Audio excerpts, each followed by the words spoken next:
Good morning guys. So ngayon ay Lunes ng umaga. Ayan, February 10 yata ngayon guys. Ayan, so tayo ngayon nagbabalot ng mga isda natin for shipping. Ayan, so meron tayong dalawang orders para ngayong umaga. Ayan, kasi kinondisyon natin siya from the weekend kasi busy kahapon. Ayan, para doon sa mga na-replyan ko, maraming salamat po sa mga nag-inquire. Pasensya na po, ngayon lang ulit tayo available at marami tayong lakad. Okay, so ito yung natira sa mga round tail natin na dark choco. Ayan, so ito na lang. Medyo, yan, bago lang yung mga yan. Tapos meron tayong PKBM para sa mga nagtatanong. Lagi nyo pong panoorin please yung ating bagong upload bago po kayo magtanong na available na isda, dahil ito lang din yung isesend ko sa inyo. Ayan. Ito naman po sa sa large tail na PKBM. Okay, and then cheetah, meron pa tayo tricolor. And then ano pa ba? Yun muna po tayo guys. Ay, ito pala, Yamabukis. Ayan, Yamabuki natin. Ayan, so PM lang sa mga magtatanong. Ayan, so ngayon po nagbabalot po ako ng mga orders. So ngayon nabalot ko na yung mga natin, cheetah, tricolor for shipping. Ayan kay sir. And then next ko ibabalot yung mga round tail na dark choco. Ayan. And then ano pa ba? Round tail dark choco. Ayan, tsaka yung previous ni sir. Ayan. So maraming salamat po doon sa mga umorder sa akin from the weekend. Ayan, off hour sila nag-chat sa akin, pero ayan, napakadaling kausap. Kala ko na naginip lang ako, nagbayad ka agad sila. Ayun, kaya ayan, deserve nila yung mga previous natin. Ayan, maraming salamat po sa inyo pag napanood nyo to. Ayan, then continue ko lang guys yung pagbabalot, then update ko kayo. Okay, so tapos ko na ma-double seal o ma-double plastic yung mga isda natin. Ayan. Tapos ang susunod na natin, lalagay na natin sila sa mga tupperware na ganito. So ito 1,000 liter na lalagyan. Mas maganda sana yung mas mataas dito. Kaya lang bihira na sa Shopee yung may mataas na ganon. And so mas maganda sana yung ganon para kapag pinagkasya natin yung tatlong pack, tatlong lalagyan ng isda na malalaki yung hangin tsaka tubig. I mean madami yung tubig tsaka hangin. Mas kasya sila kaysa dito. Merong mas mataas dito eh. Ayan. So mas prepare namin yun. Ayan. So ito guys, ipapak ko lang dito sa mga tupperware, tapos papakita ko sa inyo kung ano itsura mamaya. O ganyan guys. So tatlo sana yung kasya nito sa isang lalagyan na to, pero mas konti dito yung tubig tsaka mas maliit yung packaging. Okay. Ayan. So yung isda kasi guys, mas kailangan niya yung hangin kaysa dito sa tubig. Kasi yung tubig guys ng packaging, ano lang yan eh, medium of parang instrument lang siya para ma-receive ng isda yung oxygen. Okay, doon ina-extract ng isda yung hangin, yung oxygen sa tubig. And medyo na-stress yung mga isda natin. Ayan, so ito free ni sir, tapos ito yung main order niya. So ipapak na natin. So kaya siya nakaganitong tupperware para yung kahon kahit mapisa sa shipping, meron pa siyang extra container na hindi siya basta-basta mapipiga. Ayan, so ganyan yung reason kung bakit kami may ganito. Oo, maarte, pero added protection. Ilang pesos lang yung dinagdag namin, pero ayan, secure yung isda nyo, diba? Okay, so bukod dun sa kahon, meron pa tayong ganyan. Okay, so may bubble wrap pa yan mamaya, papakita ko sa inyo.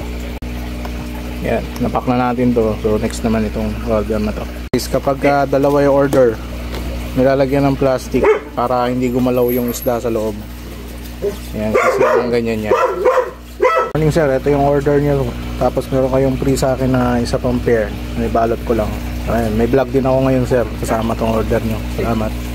Susunod natin guys, i-bubble wrap na natin itong mga to. So meron na kami ditong mga pre-cut na bubble wrap.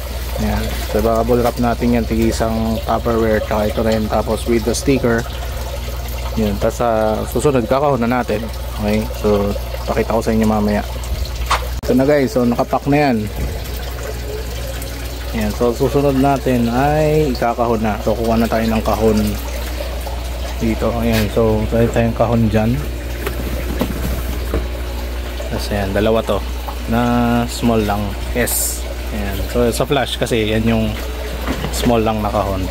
So ito yung kasya yung dalawa natin ganyan. Ayan, so ito yung kahon natin, yung S yung size. Guys, yung packaging natin kapag may additional fee kayo para to sa mga Visayas, Mindanao, tsaka yung Southern Luzon natin. So in-offer namin kayo ng extra packaging para ma-secure yung product nyo. Yan. Yan. Ayan. So meron tayong insulation tuloy. Ayan, para protektado sa change of temperature yung isda nyo. Okay, so yun lang, ibalik ko lang to, pakita ko sa inyo yung finished product. What's up mga boss? So tapos na natin i-package itong mga ano natin, mga for shipping ngayon. So ito yung para sa Northern Samar pala, and then ito naman yung sa Laguna. Ayan, so ito yung may nagkaiba ng may extra packaging, tsaka ito yung wala. Well, hindi naman ibig sabihin ay mahina yung pagkakapackage nito.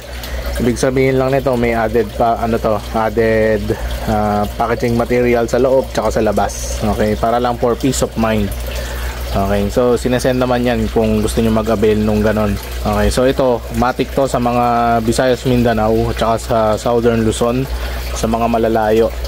Ayan, okay. So, ayun guys. So, kung gusto nyo mag-avail ng ganitong packaging, PM nyo lang si Jugols. Sabihin nyo lang doon. Actually, offer naman namin yan sa inyo pag Visayas, Mindanao. Kaya talagang malalayo yung mga lugar nyo. Okay. So, ito, meron tong styrofoam sa loob. Pero ito guys, meron na tong insulation din sa loob. Ayan. Yung ganitong insulation. Double. Okay. So, naka-bubble Tupperware, bubble wrap, insulation, tapos kahon. Ayan. So, yun yung packaging no normal natin. Okay, so ayan, so yun lang guys yung sa vlog natin today. Shinare ko lang sa inyo yung ano natin, ayan, yung kung ano yung paano tayo mag-pack. Okay, para naman sa mga gusto mag-avail ng isda, so ito yung mga available natin. Ayan, so meron tayong dark choco, ayan na, naglabasan na sila. Meron na tayong tricolor, okay, kailangan ko na yung water change to, masyado sila maraming kinain. Pagkaubos ng BBS nila, water change ko na yan. Meron din tayong PKBM Crystal Eyes. Ayan. And then meron din tayo dito mga round tail na Crystal Eye and Black Eye. And ito tayo mga dark choco natin na male. Ayan. Ating mga malulupit na dark choco males. Okay. And ano pa ba? So meron tayong dalawang pair ng white eye. So wala pang kumukuha kasi ang lalaki nila, hindi ko binibigay kasi baka mamatay. So sa mga malalapit dyan, kuha na kayo. Dark choco PKBM lang, Crystal Eye. And yun lang. And meron pala tayo dito mga ayan, yung mabuki na belltail na weird. Tinawag na weird, no? Ay, lalaki pala to. Ayan, so kung gusto nyo mag-avail, PM nyo lang si Jugol, screenshot nyo to. Uy, yung mabuki to naligaw. Ayan, so screenshot nyo lang, PM nyo si Jugol para maka-avail kayo nito. Kasi wala pa yan sa price list. So kung napanood nyo to, comment down below, screenshot nyo. Ayun, maraming salamat for watching this video. And ano pa bang meron tayo? Yun na, napakita ko na sa inyo lahat sa labas. Mga meron sa inyo interesado bumili ng red balloon platy. Ayun, matagal-tagal ko nang hindi sinashow to sa vlog kasi pinadami ko talaga guys. Ayan, so red balloon platy nandito. Flex natin. Ayan, red balloon platy mga sir. Ito lang nakuha ko eh. Madami yan guys. Ayan, ito mga female to guys. Ayan, female red balloon platy, red na red, ready to breed. Cute size lang yan kasi yan talagang ano, red balloon platy natin. Ayan. Ayan, so para sa mga naghahanap. Ayan, actually kung tataka kayo bakit yan lang yung red balloon ko, meron pa ako dito, meron pa ako ditong red balloon platy. Ito baka firecracker to eh. Hindi ko sure, hindi ko pa sila ginagambala. Ito pala may experiment ako dito. Ano lang, green water, tapos pinapakain ko lang sila ng feeds. And tingnan natin kung dadami yung laman nito. Okay, so natakot na sila, nandun yan sa ilalim. Tapos ito, red balloon platy din to. Natin, ito yung mga male guys. Yan, sobrang red niya no. Yan, outdoor tab. So para sa mga nagtatanong kung kailangan ng aeration, ng oxygen ng mga isda, yes, kailangan po ng oxygen. So lahat ng nabubuhay sa mundo kailangan ng oxygen. Sa tingin po ang hinahanap nyong term ay aeration, oxygenation, or kung ano man. Ayun. Pero pinakamadaling term guys, aeration. Okay. Uy, natapon yung ano natin. Ayun. So aeration yung hinahanap nyong term. Mabubuhay sila guys ng walang aeration. Okay. Pero hindi sila mabubuhay ng walang oxygen. Tapos sa plants naman, well, option nyo kung gusto nyo mag plants. Pero kapag ganyan kalaki yung surface area ng tubig nyo, na naka-expose sa hangin, tapos di naman crowded, okay lang yan.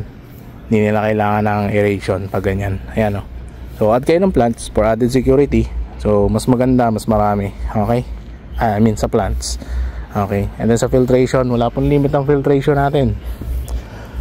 So mas marami kayong filtration is always better. Okay. And yan lang. So yun lang guys. Maraming salamat sa panonood. Don't forget to like and subscribe. Salamat sa mga order. Hintayin na lang po.